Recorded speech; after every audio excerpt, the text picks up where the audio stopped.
میرے لیے میرے کچھ رشتے بہت عزیز ہیں میرب، جن میں تم بھی شامل ہو اور ہمارا بیٹا بھی۔ المیر کی بات سنتے ہی اس کی آنکھیں لبالب پانیوں سے بھر گئی۔ وہ شخص اس کی سوچ سے کئی زیادہ اچھا تھا۔ وہ پاشا کے پاس کئی دن رہی تھی، لیکن سامنے بیٹھے اس شخص نے ایک بار بھی اس سے اس متعلق کچھ نہیں پوچھا۔ وہ جانتا تھا کہ پاشا اسے کیوں لے کر گیا تھا، پھر بھی اس نے ایک بار بھی اس بارے میں استفسار نہیں کیا کہ وہاں اس کے ساتھ کیا ہوا تھا۔ وہ نہ صرف اسے واپس لایا تھا بلکہ عزت سے اپنے نکاح میں بھی لیا تھا، نہ صرف اسے اپنایا تھا بلکہ اس کے بیٹے کو بھی اپنا نام دیا تھا۔ شہروز میرا بیٹا ہے اور میں وعدہ کرتا ہوں اس کا خیال اپنی جان سے بڑھ کر رکھوں گا۔ اس کی بات سنتے ہی وہ بے ساختہ اس کے گلے لگ گئی۔ آنکھ سے نکلتے آنسو المیر شاہ کا کندھا بھگونے لگے۔ اس کی کمر تھپ تھپاتے ہوئے وہ اسے نرمی سے سہلا رہا تھا۔ آپ بہت اچھے ہیں المیر، اب میں اتنا اچھا بھی نہیں ہوں میرب کہ تم میرے اتنے قریب رہو گی اور میں اپنے قدم پیچھے ہٹا لوں گا۔ بہتر ہے دور ہو جاؤ، ورنہ تمہارے قریب آنے سے میں خود کو روک نہیں پاؤں گا۔ المیر کی بات سن کر بھی وہ پیچھے نہیں ہٹی تھی۔ کیوں ہٹتی؟ جب وہ محرم تھا، زندگی بھر کا ساتھی تھا، تو پھر میرب اس سے دور کیوں رہتی؟ اس کے سینے سے لگے ہوئے میرب نے ہولے سے اس کی گردن پر موجود دل پر اپنے لب رکھے۔ اس کا لمس اپنی گردن پر پا کر المیر شاہ اپنی جگہ ساکت رہ گیا۔ اس نے اپنے ساتھ لگی میرب کو پکارا، جو اس کی پکار پر اس سے دور ہٹی، اور اس کے دور ہٹتے ہی المیر بے خود ہوتا اس کے چہرے پر جھکا۔ اس کے چہرے پر اپنا پیار بھرا لمس چھوڑتے ہوئے اس نے میرب کے نازک لبوں کو اپنی گرفت میں لیا۔ اس کے دونوں ہاتھوں کو بیٹ سے لگا کر وہ اپنی شدتیں اس کے نازک وجود پر لٹاتا چلا گیا۔ جنت، واپس کب جانا ہے؟ عائرہ کی آواز پر وہ اپنی سوچوں سے باہر نکلی۔ جی، واپس کب جانا ہے؟ واپس کیوں جانا ہے؟ وہ غائب دماغی سے پوچھنے لگی۔ یونیورسٹی نہیں جانا؟ سالار بھی پرسوں واپس جا رہا ہے اور میں چاہتی ہوں واپس جانے سے پہلے تم دونوں کے درمیان یہ جو بھی تلخیاں ہیں ختم ہو جائیں۔ بات کی تم نے سالار سے؟ سالار کا ذکر آتے ہی پھر سے اس کے زخم، اس کی بے رخی ذہن کے گرد طواف کرنے لگی۔ کوشش کی تھی لیکن وہ فیصلہ کر چکا ہے اور تم نے ہار مان لی، تو پھر میں کیا کروں اماں سائیں؟ اس نے اپنی بھیگی آنکھیں صاف کرتے ہوئے پوچھا۔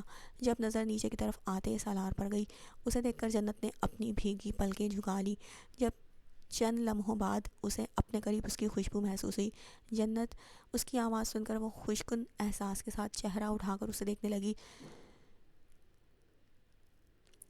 اس نے کاغذات اس کی طرف بڑھائے۔ اس کے دیکھنے پر سالار نے اپنے ہاتھ میں اس کے ہاتھوں سے کاغذات تھام کر وہ دیکھنے لگی، اور انہیں دیکھتے ہی اپنے صدماتی کیفیت میں سالار کی طرف دیکھا۔ یہ کیا ہے سالار؟ میرا نہیں خیال جنت کہ مجھے آپ کو بتانے کی ضرورت ہے کہ یہ کیا ہے۔ خیر پھر بھی میں بتا دیتا ہوں، یہ طلاق نامہ ہے، لیکن کس لیے؟ اس نے رکتی سانسوں کے ساتھ پوچھا۔ آپ یہی تو چاہتی تھیں جنت، میں بس آپ کی خواہش پوری کر رہا ہوں۔ تم مذاق کر رہے ہو نا؟ نہیں جنت، جو ہمارے درمیان تھا وہ سب ختم۔ جنت کے ہاتھ سے پیپرز لے کر وہ سائن کرنے لگا، جبکہ اس پورے عمل میں جنت بس خاموش نظروں سے اسے دیکھتی رہی۔ اسے لگا سالار تھوڑی دیر میں کہا لگانا شروع کر دے گا، لیکن وہ سنجیدہ تھا، بے حد سنجیدہ۔ پیپر سائن کر کے اس نے پین ساکت کھڑی جنت کی طرف بڑھایا، جو کبھی اسے تو کبھی اس کے ہاتھ میں موجود ان کاغذ کے ٹکڑوں کو دیکھ رہی تھی۔ بند ہوتی آنکھوں کے ساتھ اس نے پین تھامنے کے لیے ہاتھ بڑھایا، جسے تھامنے سے پہلے ہی جنت شاہ کا وجود ہوش و حواس سے بیگانہ ہو گیا۔ یہ سب کیا ہے سالار شاہ؟ پیپرز اس کے سامنے کرتے ہوئے وہ دھاڑا۔ طلاق نامہ، اس نے اطمینان سے جواب دیا۔ تمہارے نزدیک شادی کوئی بچوں کا کھیل ہے؟ آج کر لو، کل ختم کر دو۔ تمہاری وجہ سے میری بیٹی اندر کمرے میں بے ہوش پڑی ہے، اور تم یہاں اطمینان سے کھڑے مجھے بتا رہے ہو یہ طلاق نامہ ہے۔ کہاں گئی تمہاری وہ محبت جس کے لیے کل تک تم میری بیٹی سے شادی کے لیے مرے جا رہے تھے؟ عالم، اس کی بات تو سن لیں۔ اس کا قصہ دیکھ کر عائرہ نے ان کا غصہ دیکھ کر عائرہ نے نرمی سے کہا، لیکن وہ عائرہ کی طرف متوجہ نہیں تھے۔ اسے انتظار تھا تو سالار کے جواب کا۔ وہ محبت آج بھی میرے دل میں ہے اور ہمیشہ رہے گی۔ جنت کو خود سے دور میں مر کر بھی نہیں کر سکتا، تو پھر اس بات کا میں کیا مطلب نکالوں؟ اس نے پیپرز اس کے منہ پہ پھینکے۔ میں جانتا تھا جنت اس پر کبھی سائن نہیں کریں گی، اور اگر وہ کر بھی دیتی دادا سائیں، یہ جعلی کاغذات ہیں۔ دیوار سے ٹیک لگائے وہ پرسکون انداز میں کہنے لگا، جسے دیکھ کر عالم کا دل کیا اس کا چہرہ تھپڑوں سے لال کر دے۔ ایسا گھٹیا مذاق کرنے کے بارے میں تم سوچ بھی کیسے سکتے ہو؟ اس کے کہنے پر وہ ہنستے ہوئے وہاں کھڑی عائرہ کو دیکھنے لگا۔ جانتے ہو سالار، جنت اور تمہارے درمیان سب کچھ کیسا ٹھیک ہو سکتا ہے؟ کیسے؟ عائرہ کی بات سنتے ہی اس نے بے چینی سے پوچھا۔ امید تھی عائرہ واقعی میں کوئی ایسی بات کہیں گی جس سے ان دونوں کے درمیان سب ٹھیک ہو جائے گا، لیکن آئرہ کا جواب اس کی سوچ کے برعکس تھا، طلاق سے۔ میں چاہ کر بھی انہیں نہیں چھوڑ سکتا دادی صحیح، تو چھوڑنے کا کون کہہ رہا ہے؟ میں پاگل نہیں ہوں جو خود اپنی بیٹی کا گھر برباد کروں گی۔ تو پھر کیا چاہتی ہیں آپ؟ جنت تم سے محبت کرتی ہے اور میں بس اسے اسی بات کا احساس دلانا چاہتی ہوں۔ جانتے ہو سالار، انسان ہو یا کوئی چیز، اکثر لوگوں کو جب وہ میسر ہوتی ہیں تب وہ اس کی قدر نہیں کرتے، اور ایسا ہی کچھ جنت کے ساتھ بھی ہے۔ اسے سمجھانے کے لیے تھوڑی سختی ضروری ہے۔ اس سے لا تعلق ہو جاؤ، وہ تم سے علیحدگی چاہتی ہے نا، تو اسے وہی دو جو وہ چاہتی ہے، اور مجھے یقین ہے جب یہ سب ہوگا تب اسے خود احساس ہو جائے گا کہ در حقیقت وہ کیا چاہتی ہے۔ کسی عقل مند انسان کی بات پر عمل کر رہا تھا۔ اس کی مسکراہٹ اور آئرہ پر ٹکی نظریں دیکھ کر عالم لمحے میں ہی جان چکا تھا کہ وہ عقل مند ہستی کون تھی۔ اسیم کی بیوی کے پاس عقل نامی کوئی چیز نہیں ہے، اور میری بیوی کے پاس ضرورت سے زیادہ ہی عقل ہے۔ کرتے رہو جو پھر کرنا ہے، لیکن اس سب میں اگر میری بیٹی کو کوئی تکلیف ہوئی نا سالار شاہ، تو اس بار میں تمہارا قتل کرنے میں بھی دیر نہیں لگاؤں گا۔ غصے سے کہتے ہوئے وہ سالار کے کمرے سے چلے گئے کیونکہ جنت اس وقت وہیں تھی۔ اس کے جانے کے بعد وہ سالار کے قریب آئی۔ دادا سائی آپ سے ناراض ہو گئے؟ ناراض نہیں ہوئے، بس تھوڑے غصے میں ہیں، لیکن جب اپنی بیٹی کو خوش دیکھیں گے نا تو وہ غصہ بھی اتر جائے گا۔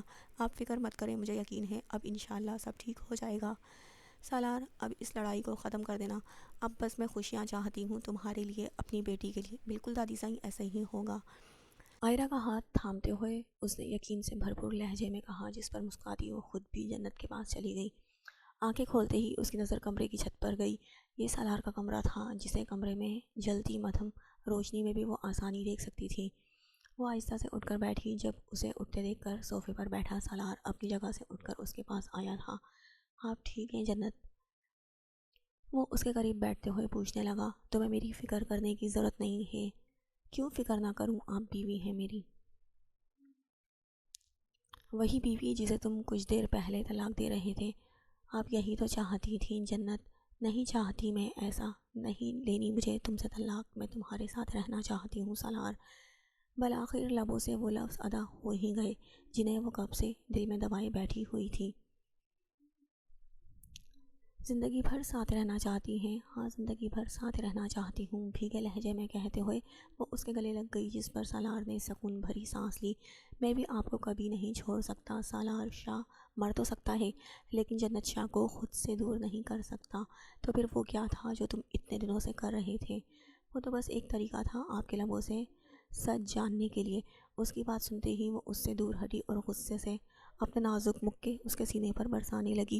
میری کوئی پرواہ نہیں ہے، تمہیں اندازہ بھی ہے مجھ پر کیا گزر رہی تھی؟ آپ صرف چند دنوں میں ہی تھک گئی ہیں، میں تو آپ کی یہ بے رخی کتنے وقت سے سہ رہا تھا۔ شرمندگی سے نظریں جھکائے وہ واپس اس کے سینے سے لگ گئی۔ آئی ایم سوری سالار، یہ ناراضگی تلخیاں اب ختم کرتے ہیں۔ جنت کہیں میں غلط تو نہیں تھا؟ تو کہیں آپ اس لیے اب پرانی باتیں بھول جاتے ہیں؟ کہیں میں غلط تھا تو کہیں آپ اس لیے پرانی باتیں بھول جاتے ہیں؟ اس کے آنسو صاف کرتے ہوئے اس نے جنت کے بھیگے گال پر اپنے لب رکھے۔ آپ جانتی ہیں جنت، میں آپ سے بے حد پیار کرتا ہوں۔ میں آپ کے لیے کس قدر جنونی ہوں مجھے خود بھی اندازہ نہیں ہے۔ آپ کی طلب مجھے بے چین رکھتی ہے، لیکن اس بار میں بنا آپ کی اجازت کے آپ کے قریب نہیں آؤں گا۔ نہ ہی میں یہ کہہ رہا ہوں کہ آپ اپنی رضامندی ظاہر کریں۔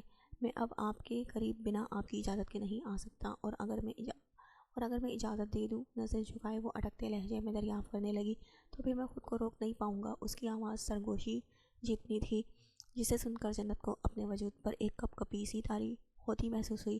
میں تمہیں اجازت دیتی ہوں سالار، تم میرے محرم ہو، میرے شوہر ہو، مجھ پر پورا حق رکھتے ہو، میں تمہیں اجازت دیتی ہوں۔ اس کے کان کے قریب جھک کر جنت نے سرگوشی بھری آواز میں کہا، جسے سن کر وہ بے قابو ہوتے جذبات کے ساتھ اس پر جھکا۔ جنت کے بالوں میں ہاتھ پھنسا کر اس کے لبوں پر جھکے وہ اس کی سانسوں کو مشکل میں ڈال گیا۔ آج وہ اسے خود سے دور نہیں کر رہی تھی، اور اپنی رکتی سانسوں پر بھی نہیں۔ اسے بیڈ پر لٹا کر سالار نے اس کی رکتی سانسوں کو آزاد کیا اور کمرے کی مدھم روشنی میں چمکتا اس کا سرخ گلنار روپ دیکھنے لگا۔ ہمیشہ میرے ساتھ رہیں گی جنت، ہمیشہ تمہارے ساتھ رہوں گی سالار، اس نے اٹکتی سانسوں کے درمیان کہا۔ وعدہ کرتی ہیں؟ وعدہ کرتی ہوں، اس کے وجود کو اپنے لبوں سے مہکاتے ہوئے اسے خود میں سمیٹتا چلا گیا۔ نیند سے جاگتے ہی وہ خالی ذہن کے ساتھ کمرے کو دیکھنے لگی۔ اچھا ہوا تم اٹھ گئی، المیر کی آواز سن کر وہ چونک کر اسے دیکھنے لگی، جو اپنی شرٹ لیس وجود کے ساتھ اس کے قریب آ کر بیٹھ گیا۔ گھر جانا ہے نا میرب؟ ہاں، اپنا سر ہلاتے ہوئے وہ جلدی سے اٹھی۔ جب اسے وہاں سے جاتے دیکھ کر المیر نے اپنے قریب کھینچ لیا۔ المیر تنگ مت کریں، تمہارے کپڑے واش روم میں ہی ہیں، جاؤ چینج کر لو۔ اس کی طرف سے آزادی ملتے ہی وہ تیزی سے وہاں سے بھاگ گئی۔ اس کے بھاگنے کی سپیڈ دیکھ کر وہ زور سے ہنسا۔ السلام علیکم۔ ڈائننگ ہال میں داخل ہوتے ہی ان دونوں نے ایک ساتھ وہاں بیٹھے افراد کو سلام کیا، جسے سن کر سب چونک کر ان کی طرف دیکھنے لگے۔ وعلیکم السلام، تم دونوں بھی ناشتہ کر لو۔ سلام کا جواب دے کر ماہر نے ان دونوں کو بیٹھنے کا اشارہ کیا۔ ہم ناشتہ کر کے آئے ہیں بابا سائیں، شہروز کہاں ہے؟ کمرے میں اعضا کے پاس ہے۔ ماہر کا جواب سن کر میرب اعضا کے پاس ہی چلی گئی۔ کیا ہوا حفصہ دادو، اتنے غصے میں کیوں ہیں؟ کافی کا خالی مگ رکھتے وہ حفصہ کی طرف دیکھ کر پوچھنے لگی، جو خود سے بڑبڑاتے ہوئے نہ جانے کیا کہہ رہی تھی۔ وہ سب لوگ آج صبح ہی پاکستان آئے تھے اور آتے ہی سب اپنے اپنے کمروں میں چلے گئے تھے۔ بس حفصہ اور حرم تھیں جو جاگ رہی تھیں، اور ارتضیٰ عائشہ کو چھوڑنے کے لیے گیا ہوا تھا۔ شہناز کی کال آئی تھی تھوڑی دیر پہلے۔ شہناز احسان کے بڑے بھائی کی بیوی تھی جو اپنی فیملی کے ساتھ دوسرے شہر میں رہتا تھا۔ کیا کہہ رہی تھی؟ اپنے تیسرے پوتے کی خوشخبری سنا رہی تھی۔ یہ تو اچھی بات ہے، آپ غصہ کیوں کر رہی ہیں؟ اسے ابھی بھی حفصہ کے غصے کی وجہ سمجھ نہیں آئی تھی۔ مجھے غصہ نہیں آ رہا۔ غصہ تو آ رہا ہے، ہاں تو غلط تھوڑی آ رہا۔ شہناز تیسری بار دادی بن گئی اور میں ایک بار بھی نہیں بنی، تو بن جائیں گی، اس نے بے ساختہ کہا، لیکن اپنی کہیں بات کا اندازہ ہوتے ہی لب دانتوں تلے دبا گئی۔ بالکل حرم، میں نے بھی اس سے یہی کہا تھا کہ بہت جلدی میں بھی تمہیں یہی خوشخبری سناؤں گی۔ اس بار اس کے لہجے میں خوشی کی جھلک تھی۔ اپنی بات کہہ کر وہ وہاں سے جا چکی تھی، لیکن حرم وہیں پر کھڑی تھی۔ اولاد، خوشخبری، وجود میں عجیب سی سنسناہٹ پیدا ہوئی جب پیچھے سے ارتضیٰ نے اسے اپنے حصار میں لیا۔ ارتضیٰ، آپ کب آئے؟ جب تم اکیلے بیبی پلاننگ کر رہی تھی۔ یقیناً حفصہ کی بات وہ سن چکا تھا، تبھی تو یہ بات کہہ رہا تھا۔ میں ایسا کچھ نہیں سوچ رہی، لیکن میں ایسا ہی سوچ رہا ہوں، اب مجھے اپنا چھوٹا بیبی چاہیے۔ ارتضیٰ پلیز چھوڑے نا، ابھی میں تمہیں چھوڑ رہا ہوں، لیکن رات کی خیر منانا، تب نہیں چھوڑوں گا۔ اس کے کان کی لو کو دانتوں میں لیے ارتضیٰ نے زور سے کھینچا اور اس کے گال پر اپنے لب رکھ کر وہاں سے چلا گیا۔ اس کے جانے پر حرم نے مڑ کر ارتضیٰ کی چوڑی پشت کو دیکھا اور شرمیلی سی مسکراہٹ لیے خود بھی کچن سے نکل گئی۔ سیب کی آخری کاش اٹھا کر اس نے بے دلی سے منہ میں ڈالی اور سامنے بیٹھی فون پر بات کرتی مہرینہ بیگم کی طرف دیکھنے لگی، جو روز کی طرح آج بھی اسے زبردستی بٹھائے مختلف فروٹس کھلانے میں مصروف تھیں۔ ماما میں نے کھا لیا، اس کی آواز پر مہرینہ بیگم نے اس کی خالی پلیٹ دیکھی۔ کچھ اور کھانا ہے؟ نہیں۔ اچھا جاؤ کمرے میں جا کر آرام کرو، اگر بھوک لگے یا کچھ کھانا ہو تو مجھے بتا دینا۔ ان کی طرف سے اجازت ملتے ہی وہ جلدی سے اٹھتی وہاں سے چلی گئی تھی، کہیں انہیں پھر کچھ نہیں یاد آ جائے اسے کھلانے کے لیے۔ میرال کو دوبارہ اپنے پاس نہ بٹھا لیں، ملازمہ سے اربان کا پوچھتی وہ اسٹڈی روم کی طرف چلی گئی، کیونکہ بقول ملازمہ کے اربان وہیں پر تھا۔ اربان میرال کی چہکتی آواز پر اس نے لیپ ٹاپ سے نظریں ہٹا کر اسے دیکھا، جو آ کر اس کے قریب بیٹھ گئی۔ کیا ہوا جانا؟ میں کب سے آپ کو ایک بات بتانے کے لیے بے چین ہو رہی ہوں۔ تو انتظار کس چیز کا تھا جو بے چین ہو رہی تھی؟ بندہ تو ہر وقت تمہیں سننے کے لیے حاضر ہے۔ آفس سے آ کر آپ شاور لے رہے تھے، پھر ماما نے مجھے زبردستی اپنے ساتھ بٹھا لیا اور گھر کے سارے فروٹس میرے سامنے رکھ دیے، جسے کھائے بغیر میں وہاں سے اٹھ نہیں سکتی تھی۔ اس کے چہرے کے تاثرات دیکھ کر اربان نے کہا لگایا، اچھا بتاؤ کیا بات کرنی تھی؟ میں سوچ رہی تھی جب ہمارے بیبی ہوگا نا تو ہم اس کا نام میران رکھیں گے۔ میران؟ ہاں میران لاشاری۔ اور ہم یہ نام کیوں رکھیں گے؟ دلچسپی سے پوچھتے ہوئے اس نے وجہ جاننی چاہی۔ یہ نام میں نے ہم دونوں کو ملا کر رکھا ہے، میرال رکی اور اربان کا نون، میرال کی رے اور اربان کا نون، وہ ہم سے جڑا ہوگا تو ہم اس کا نام بھی خود سے جوڑ کر رکھیں گے۔ بتائیں نام کیسا لگا؟ بہت پیارا لگا، لیکن اگر لڑکی ہوئی تو اس کا نام بھی تو سوچنا چاہیے نا۔ لڑکے کا نام میں نے سوچا، لڑکی کا نام آپ سوچیں گے، یہ بھی ٹھیک ہے۔ اس کے بالوں کو کانوں کے پیچھے کرتے ہوئے اربان نے اس کے گال کو اپنے لبوں سے چھوتے ہوئے اسے اپنے مزید قریب کر لیا۔ ہے سیکسی۔ گھر میں داخل ہوتے ہی اس کی پہلی نظر کام کرتی نینسی پر گئی، جس پر اس کا موڈ خراب ہو گیا، کیونکہ گھر آ کر اسے سب سے پہلے جس شخص کو دیکھنا تھا وہ حمزہ تھا۔ Hello ma'am. اسے دیکھتے ہی وہ خوش دلی سے مسکرائی۔ میر کہاں ہے؟ اگر وہ گھر پر تھا تو اس کی خیر نہیں تھی، کیونکہ پہلے تو اس کے ساتھ پاکستان نہیں گیا اور دوسرا اسے لینے کے لیے ایئرپورٹ نہیں گیا تھا۔ وہ اپنے کمرے میں ہے۔ اوکے تھینک یو، تیزی سے کہتے ہوئے وہ بھاگتی ہوئی اپنے کمرے کی طرف چلی گئی اور کمرے میں داخل ہوتے اس کا منہ حیرت سے کھلا رہ گیا۔ خوشبودار کینڈلز اس کے پسندیدہ فلاورز سے پورا کمرہ سجا ہوا تھا۔ وہ حیرت سے پورے کمرے کو دیکھ رہی تھی جب اپنے پیچھے آہٹ محسوس کر کے وہ چونکی۔ میر، آپ نے یہ سب نہیں کیا ہوتا تو میں بہت غصہ کرتی، لیکن یہ سب دیکھ کر میرا غصہ ٹھنڈا ہو گیا ہے۔ اس نے مڑ کر حمزہ کو دیکھا۔ وائٹ کلر کی شرٹ کے ساتھ ڈارک براؤن کلر کی جینز اور ویسٹ کوٹ پہنے وہ بے حد خوبرو لگ رہا تھا۔ اپنی آنکھیں بند کرو۔ بنا کوئی سوال کیے اس نے شرافت سے اپنی آنکھیں بند کر لیں۔ جب چند لمحوں بعد اس نے اپنی گردن پر کسی چیز کا احساس ہوا، آنکھیں کھول کر وہ اپنی گردن میں پہنے اس نیکلس کو دیکھنے لگی جو حمزہ نے اسے پہنایا تھا۔ پگڈ ڈائمنڈ نیکلس۔ وہ حیرت سے اپنی گردن پر چپکتے اس نیکلس کو دیکھ رہی تھی۔ یہ پگڈ کا ہے بالکل، اس کی قیمت کیا ہے؟ تمہیں جان کر کیا کرنا ہے ہنی؟ میر، مجھے اتنے مہنگے تحفے نہیں چاہیے۔ جانتی ہو عائشہ، میں نے آج تک صرف کمایا ہے، لٹایا نہیں۔ آج تک کوئی ایسا تھا ہی نہیں جس پر اپنی دولت برساتا۔ اب جب میری زندگی میں ایسا شخص آیا ہے تو پھر میں اس پر جی کھول کر اپنی ساری دولت لٹا دینا چاہتا ہوں۔ اس کی قیمت کیا ہے؟ اس نے پھر اپنا سوال دہرایا۔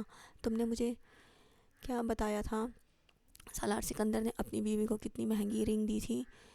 1,35,00,000 کی۔ اس کی نظریں حمزہ کی چہرے پر جمی ہوئی تھی۔ تو بس پھر میں نے سوچا میں بھی اپنی بیوی کو 2 کروڑ کا نیکلس دے کر خوش کر دیتا ہوں۔ اب کچھ مت کہنا، بہت محبت سے خریدا ہے تمہارے لیے۔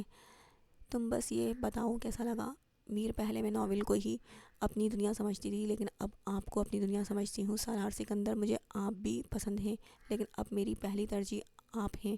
مجھے اب کسی ناول کے ہیرو کی خواہش نہیں ہے، کیونکہ اللہ تعالیٰ نے میری زندگی میں اس سے کئی زیادہ اچھا ہم سفر دے دیا ہے۔ بھیگے لہجے میں کہتے ہوئے اس نے اپنی ایڑیاں اٹھا کر حمزہ کے گال کو اپنے لبوں سے چھوا اور اس کی گردن میں اپنے بازو ڈال کر اس کے سینے سے لگ گئی۔ I love you so much Mir. Love you too جانے میر۔ عائشہ کے بالوں پر اپنے لب رکھ کر اس نے دھیرے سے دھیمی آواز میں کہا۔ گھر میں داخل ہوتے ہی وہ سیدھا اپنے کمرے میں گیا، جہاں نظر بیڈ پر سوئی آئزل پر گئی، جو گہری نیند میں سوئے ہوئے کسی پری سے کم نہیں لگ رہی تھی۔ وہ تھی ہی ایک پری، معصوم پری۔ اس کے قریب بیٹھ کر اسفندیار گہری نظروں سے اس کا حسین سراپا دیکھنے لگا۔ پہلی بار اسے دیکھ کر دل میں احساس ملکیت کا زم جاگا تھا۔ دل ہمک ہمک کر اس کے قریب ہونے کا کہہ رہا تھا، اور آج اپنے دل کی صدا پر انکار نہیں کیا تھا۔ اپنا چہرہ اس کے قریب کر کے وہ نرمی سے اس کے چہرے کے ہر نقش کو اپنے لبوں سے چھونے لگا۔ جب نگاہیں بھٹکتی ہوئی اس کی سفید دودیاں گردن پر گئی، جسے دیکھتے ہی اسفندیار بے خود ہوتا اس کی گردن پر جھک کر جا بجا اپنے لفظ چھوڑنے لگا۔ اپنی گردن پر چبھن محسوس کر کے وہ کسمساتے ہوئے اٹھی اور اپنی گردن پر جھکے اسفندیار کو دیکھتے ہی اسے خود سے دور کرنے لگی۔ اسفی، دور ہٹو، مجھے گدگدی ہو رہی ہے۔ اس کی آواز سن کر اسفندیار اس کی گردن سے چہرہ نکال کر اسے دیکھنے لگا۔ اب تم سے دور رہنا بہت مشکل لگ رہا ہے آئزل۔ اچھا ہاں، تمہیں میرے پاس رہنا ہے تو مجھے پکڑ کر دکھاؤ۔ اسے خود سے دور کرتی وہ اگلے ہی پل بھاگتے ہوئے کمرے سے باہر نکل گئی۔ اس کی بچکانہ حرکت پر اسفندیار ہنستے ہوئے باہر نکلا اور اس کے پیچھے گیا، جو بھاگتے ہوئے باہر لان کی طرف جا رہی تھی۔ آئزل، آرام سے۔ اسے اتنی تیز بھاگتے دیکھ کر وہ ٹوکے بنا نہیں رہ سکا۔ اس کی آواز پر آئزل نے مڑ کر اسے دیکھا، جو باہر کی طرف ہی آ رہا تھا۔